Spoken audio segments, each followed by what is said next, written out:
Inis na inis ka na talaga kay Sara, kay BP Sara. Hindi lang kay Sara, Oh. kundi sa buong pamilya. Buong pamilya. Mula sa ama, mula sa anak na si Pulong, mula sa kay Sara Duterte, kay Baste. Si Kitty, excuse na natin.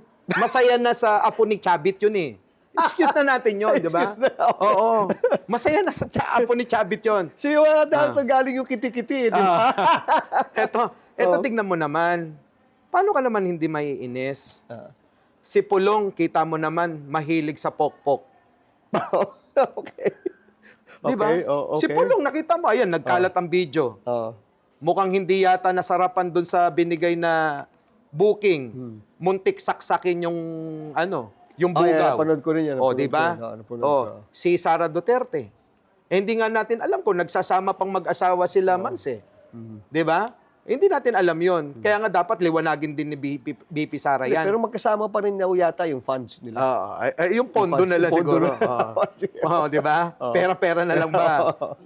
Kasi marami tayong balita na kesyo nagkakaroon na ng ibang mga relasyon si Sara, di ba?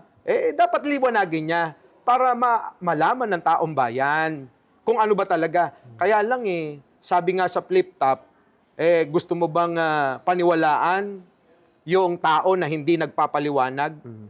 Di ba? Buti pa yung mga hurado. Ipinapaliwanag nila kung bakit yun ang boto. Pero si Sara Duterte, gusto mong iboto, ayaw magpaliwanag ng di ba?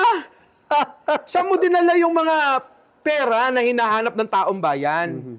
Ang sagot sa'yo, milyon lang yung ninakaw. Yung bilyon, hanapin natin. Yung trilyon, hanapin natin. Tama bang katwiran? Di ba parang pag-amin na yan, na talagang ikay magnanakaw, ang COA na nagsabi, ibalik mo ang halos, kulang-kulang na kalahating bilyon sa iyong confidential fund.